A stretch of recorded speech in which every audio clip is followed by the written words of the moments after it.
Hello, everybody. Welcome in. My name's Jim Diedlow, host of Jet in the Region here on AM 1230 and 104.7 FM. We're also streaming right now on Facebook Live and on our new app on Amazon, Apple, and Roku TV, and you can go watch this show and all of our shows there. We are upgrading our robotic camera system. Thanks a lot to ArcelorMittal for sponsoring the morning show and allowed us to do that. So we're going to do this on one camera, but it's still HD, and it is a robotic HD camera, so you'll be able to see what we're doing here. You guys know this guy. He's been coming in talking about cybersecurity. He's a bit of a nerd, and that's what you want when you're talking about keeping your computers and your business safe. We've been talking a lot about consumer stuff when he comes in, but today we're going to talk a little bit more about your business. So if you're a business person, you're driving around and you're getting ready to go into a restaurant, to a Greek restaurant to get breakfast, you might want to sit there and listen to this because Vince Mazza is with us. Vince, how you been, man? Oh, living the dream. How you doing? Guard Street does what? So Guard Street's a cybersecurity company, and we focus on providing businesses and consumers with proactive tools to protect their business and services. And if they need assistance, if something bad happens, we're there to help the company. Additionally, we focus on 3 areas of cybersecurity. So the areas, the proactive services like scanning the businesses, conducting ethical hacks on the business. So a business essentially knows what their vulnerabilities are and essentially cleaning things up so that they're protected proactively. We also, from a cyber liability insurance perspective, which all businesses need these days, all insurance brokers are required to sell the service, and if you don't purchase cyber liability insurance, you have to sign on the bottom line that says you're accepting the liability. So we provide an algorithm for businesses that's custom to the business, the industry they're working on, and other variables, and it's designed to help them save money on their cyber liability insurance, which is quite expensive. Additionally, we also provide brand protection, so everything outside the firewall to protect your brand. If there's something that we spot, we've got a takedown service for the business as well. So individual, you've got protective identity, and then you have a whole bunch of slew of business products, okay? Yeah, the enterprise So we'll products. move through. We've covered personal privacy protection in other shows, and if you want to see those, all you got to do is go to wjobnetwork.com and then go to the Guard Street channels, and you'll see Vince's old shows, and some of that stuff is very detailed. Today, though, we have a guest that knows a lot about it on a more macro level for business and enterprise cyber protection, and that is Kristen Serentius. All right. I just didn't want to do He was that, close. Yep. You know, typically I don't, you're not from around here, and if it's like one of our locals and I mess up their names, I don't care, but you're in such a nice suit and you're high up on First Midwest. I don't want to mess this up. But Kristen, first of all, where are you from originally, Kristen? I'm from Connecticut originally, but a longtime Chicago native now. And you've been with First Midwest for how long? 4.5 years. And what do you do there? I'm proud to be able to head up our treasury management department, and what that really means, other than gobbledygook in banking terms, is that we work with our commercial business clients and help them with their day-to-day cash flow tools. Why that's important to today's dialogue is we are where the rubber meets the road. So when companies are protecting themselves or hope that they're protecting themselves against fraudulent activity or, anything bad that could happen, where they're really trying to get to is taking money out of the company. And our products and services help companies monitor what's going on with their day-to-day cash flow, but also there's protective services that help them prevent if there's going to be fraudulent activity as well. Right now there's a lot of construction outfits driving around listening. You could have mini mills. There's a lot of that up here. You may even have, this whole morning show is brought to you by ArcelorMittal. I mean, there's different levels of companies that are listening. You may have a chain of restaurants. All of these places have to go in and out. If it's not your bank, they got to go to another bank, and they go, hey, I need some money for payroll. I need this and that. All that stuff gets shifted around, and all right, now we're paying it back. Now we're taking some more. We're drawing on credit lines. We're selling some treasury bills. All that stuff. Within that sphere of cash management, what's some of the most prevalent fraud? Well, it's funny, although electronic forms of transactions are certainly on the rise, the number one vehicle for fraud is still check. Really? 70% of fraud that still happens via check. And it's the most vulnerable instrument. It's old school, right? You hand a check to someone, they've got everything that they need to know about your bank account. All of your information is on there. Who signs the check, the routing number, your checking account, what check number you're on. If somebody gets a hold of your check, they're able to recreate checks on your account. And if you're not monitoring that or having some protections like positive pay to protect your account, those checks can be off to the races. Say positive pay. Give us an idea. So positive pay is a way to ring fence your account. The way that it works, it sounds very sophisticated, but frankly, the most vulnerable businesses are nonprofits, small businesses, and municipalities. And it's a very easy way to protect you against check fraud. You would, every time you do a check run, you upload a file of those checks to the bank. And what the bank does is we cross-reference that file for every check that comes in for clearing against whether it's the right check number, the right checking dollar amount, and even the payee name in order to make sure that it's something that's valid and that you've authorized. If anything that comes in doesn't match your file, we present it to the company and they are able to make a pay or return decision and no money has left their account. So it's a ring fence. It's an insurance policy. All right, let's back this up a little Sure. bit because here's what I hear from some business owners. Even when Vince comes on and we talk about some of the precautions that a business should take, or I've got another gal, Jen Cosenza, talks about privacy and so forth in social media. It's like, man, I don't want to hear about that. I just don't want to deal with it. Right. I'll deal with it when the problem comes. Because it seems almost as if it could cripple your business if you get, anywhere from a hostage situation to just simple people stealing money or a virus, all of that stuff. Before you get to any of these specifics, there has to be an attitude in the business that, hey, we're going to deal with the world as it is. That's right. Do you see these people coming in, and what do you tell them when they're like, man, it's too much, I'm overloaded? What do you tell them? I often, and Vince and I have discussed this, I often promote that you should be treating fraud just like you treat fire, disaster, or your roof leaking.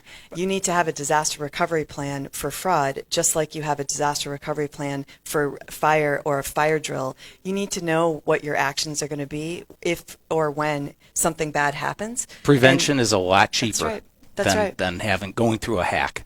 It's Well, very and you're in expensive. an emotional state. When something happens, you feel vulnerable. You've been violated, right? Your company has been stolen from. And so people don't always react as rationally if they haven't had a plan. That's why you do fire drills. You know where the exit is, right? If you do a disaster recovery plan about fraud, even though you're in an emotional state, all the players that you're going to depend on know what their role is to help you recover. You talked a little bit about checks, and I'm with you. I had a guy come over the other day to rot out my sewer thing, and I'm like, he's like, all right, it's $460. I'm like, well, I don't have a check. I know where you live. I'll come over with some cash. I mean, I literally don't like to give that information out. People don't realize that. They're standing in line. They're like, good oh, I policy. don't like to use debit or electronically transfer funds. If you ask me, that's the safest way. It's absolutely the safest the way. check out there now, who's going to see this check? How many places is it going to go through? They know my name, my address. They know what my signature's And like. what are they going to do with it once you hand it to them? Who else is going to see it? Right. Exactly. Yeah. And I'm like, you know what? That used to be the safe way. And there are people out getting behind it. Strack and Van Til, our big sponsor here, I'll get in line behind them and they'll be complaining, I don't use debit cards. I write a check because that's the way, I've always done it. And I just feel like intervening. I'm like, wow, that's like the worst way to do it anymore. There's a lot of consumers and businesses that have the same mindset that you have, which is I don't want to cut checks. And that's why wires and ACH payments are growing and growing. Problem is, so is fraud there as well. So let's talk about that. We have Kristen Sarentius out of First Midwest Bank. If you have a specific question about your business or anything, now's your chance. 219-845-1100. Let's go to Dave on line 599. Hi, Dave. How are you? Good morning. A couple things that you just hang up and listen. Hey, hold on a second. You're a little bit grovelly. Either you went out last night or you're. All right, go ahead. Try it again. All right, call us back. Call us back on a better connection, okay? Call us right back. All right, while we're waiting for him to call back. Hey, so you say that checks are the most fraudulent area. Mm-hmm. Now you've got electronic transfers and all of this other cash flow stuff. Where's the fraud in that? Well, one of the things that Vince and I wanted to make sure that businesses knew about is business email compromise. Right. One of the things that has been happening, and Vince, you can probably go into more details about it, but the form of fraud that they commit is electronic, but he'll tell you a little bit about how it happens. Absolutely. So first of all, what is wire fraud? That's where an entity or individual will defraud another entity or individual and find a way to have that other party wire money to a wrong address, and they'll do that through electronic means, including email, text, social media. So business email compromise is a very targeted attack on a very low number of people, and it's a big payout, frankly. And they'll essentially use it through or achieve this through impersonating a corporate email address or person, say a CEO. Once they have compromised that email, at that point, that email address is used to provide new instructions for wiring money to a fraudulent person. I had a buddy's a company that this happened to. It involved a guy on vacation, and it was It's a fraud. always somebody on vacation. It's always somebody on vacation, and it was a decent-sized company, but it was $100,000. That's right. And it was like, and I'm sure there's a lot larger. Before we get into some of those amounts, let's go to Dave, see if we got a better connection. Nope. All right. So he's Dave's a truck driver, and he calls a lot, and sometimes he gets into some dead zones. Yeah. And usually they're out in the western suburbs of Illinois, just so you know. All right. Well, we'll leave it at that. No comment. Yeah. Let's leave it alone. No, but what ends up happening is with the impersonation that Vince mentions, sometimes it looks like someone internal to the company. Sometimes it looks like a vendor that they know that they should be paying. And they just said, hey, we just changed banks. You need to now route your payment this way. What we suggest that businesses do, don't trust the email. Go back to the trusted phone number that you know, not the phone number in the email, the trusted phone number that you know for that company or that person, and validate the change or validate the transaction request. Because what they've done is when they email, they're emailing the people that they know have access to the bank system. So to the bank, these are authorized transactions, because the authorized person at the company has gone through their method of either online or phoning in a wire transfer. These are the right people to make the transaction, so the bank is none the wiser. Transaction goes. But the instruction was wrong. And so we always tell businesses, make sure that you validate old school. Pick up the phone, call your vendor, or call the person internally that has asked you to make the change, and make sure that it's really true. Talking to Vince Mazza with Guard Street. You guys have seen him before. We also have Kristen Sarantias. She's out of First Midwest. If you have any business questions on protecting your business, any of that stuff, right now is your chance, 219-845-1100, or you could text a question to that number also. Now, who's liable? That's a great question. Oh, yeah.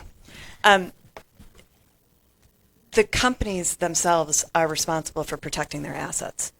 And especially in a situation like I just described, to the bank, that was an authorized transaction. The fraudulent activity happened at the company, and they didn't validate the transaction. The company is liable.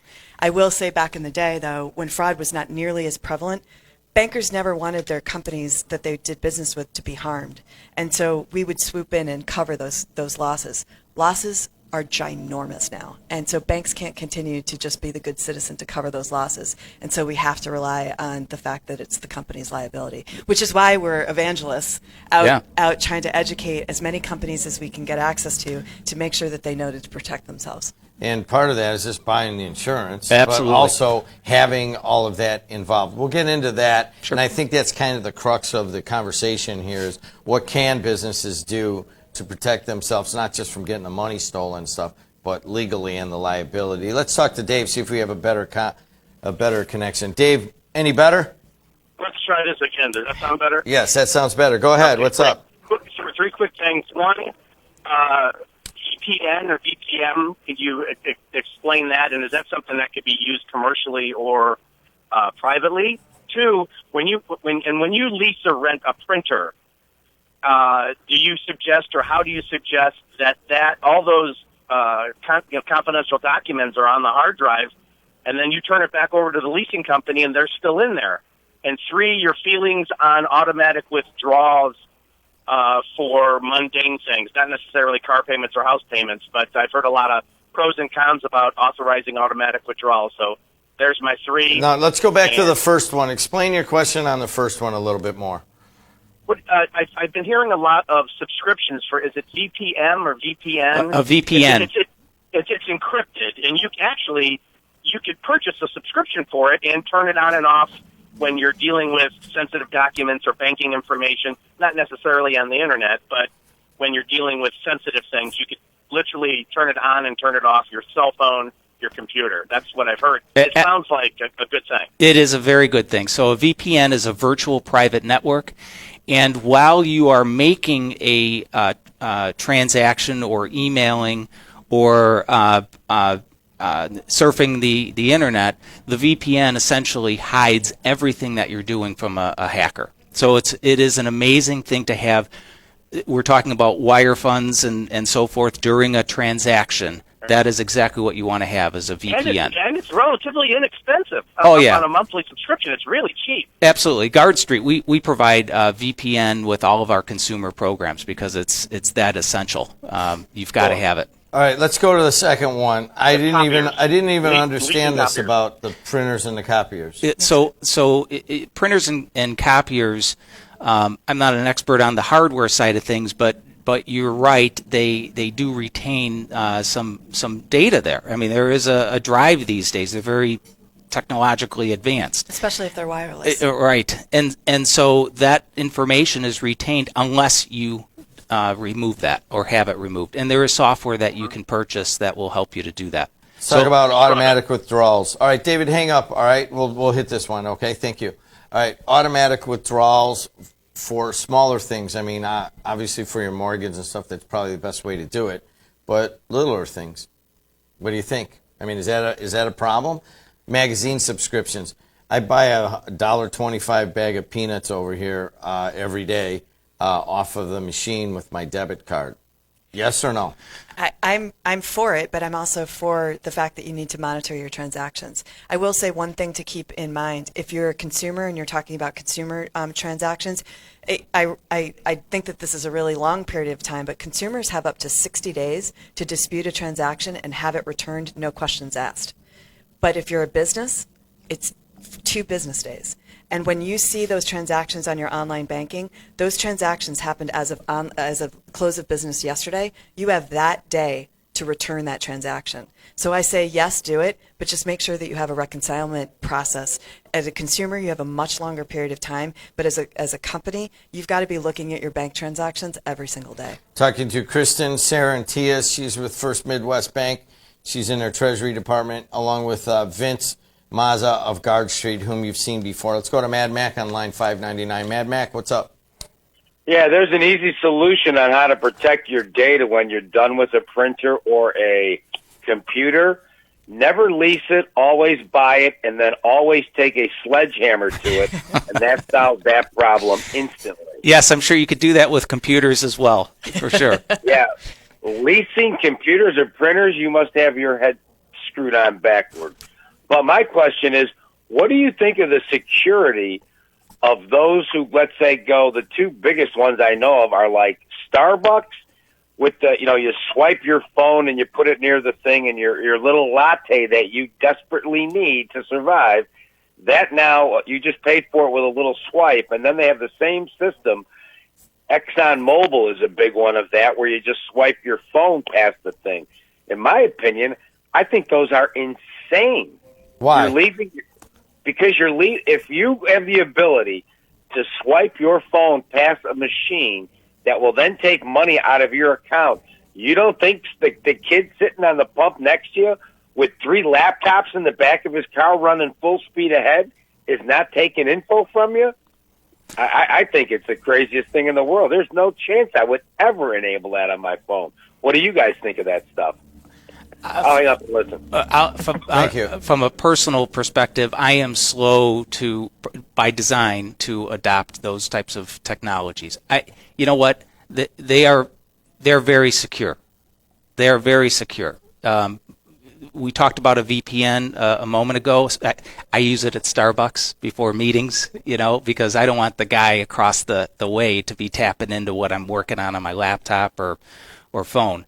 That is a secure approach. It really is. But, again, it's your personal preference. If you don't feel comfortable using it, don't use cash or use your credit card.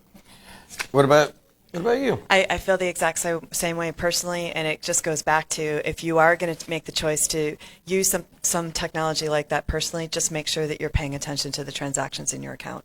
All right, one of the crux that I want to get to, because I'm buying this right now, is that we're buying the cyber insurance and we're going through all of the things that we do. And then I'm like looking at this, I'm like, I can't even imagine my buddies going through this long form and figuring out, do you guys do this? How do you transfer your money? Do you email your invoices? All of that stuff. We're like all online. We don't do any of that anymore. And now I guess instead of just being under our umbrella, they want a little bit of they want cyber insurance on that. So I imagine a lot of people are going through this. Let's cover the liability and then maybe what some of these small to medium-sized businesses should be doing. Sure. So cyber liability insurance, it's growing at 30% a year. It's on fire. Everybody needs to have it. But you just pointed out a couple of aspects. We're looking at it, figuring out what we need. Guess what? Your agent may not know exactly what you need. So you really need to involve, if you have a cybersecurity expert in your company or that you work with. Jim, I think I'm going to be talking to you after this this show. But you need to know what aspects of cyber liability insurance you need. Of the 31 top cyber liability insurance companies, only 8 of them will provide some level of coverage for wire fraud. That's right. And wire fraud's on fire right now. That's right. It's grown to 2,000% last year. So you need somebody who knows. You need to have a fraudulent instruction coverage aspect to your cyber liability insurance. For ransomware, you've got to have extortion coverage included. So these are things most people don't know. Understand. That's right. I mean, obviously, we're sitting here in the Strachan Van Til studios. It was a very highly publicized hack of their point of sales on the front end of the store, and we covered it here. And, they were down, and people couldn't get their peaches on sale for a couple of days, and it was tough. And I think what that hack made everybody, all of the guys understand, like, man, they could hack Strachan Van Til. They could, we're vulnerable. And quite frankly, I think every business is vulnerable Absolutely. right now to a hack and a ransom. Yep. So there is insurance you can buy for that. Absolutely. And so once that insurance company knows that they got to pay, they're actually going to bring their cybersecurity people in to help you out. And the insurance companies don't know how to assess the risk. So when you don't know how to assess a risk, are you going to charge a lower price or a higher price? They're going to charge a lot of money. All right, so just as the shameless plug for Vince's services, this is where this comes to.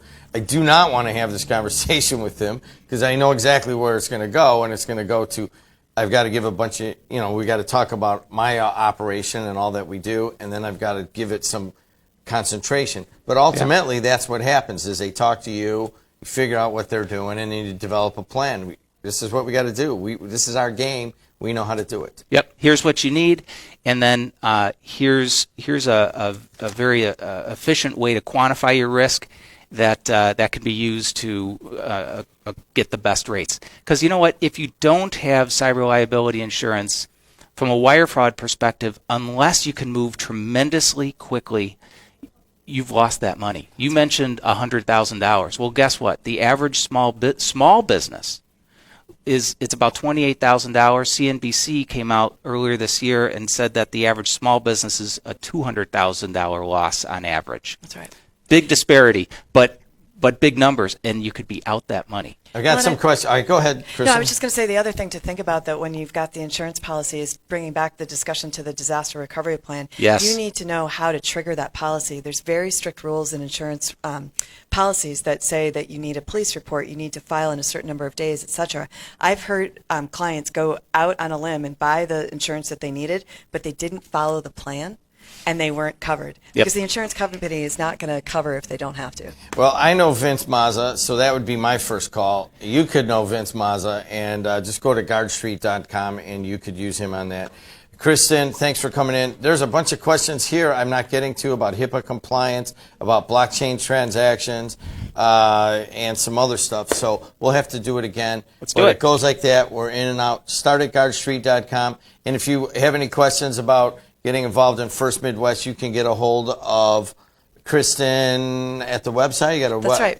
Firstmidwest.com. You'll search my name and you'll see my contact information. All right, I won't give you the spelling, but I will give you the pronunciation. It's Serentius. Thanks a lot, guys.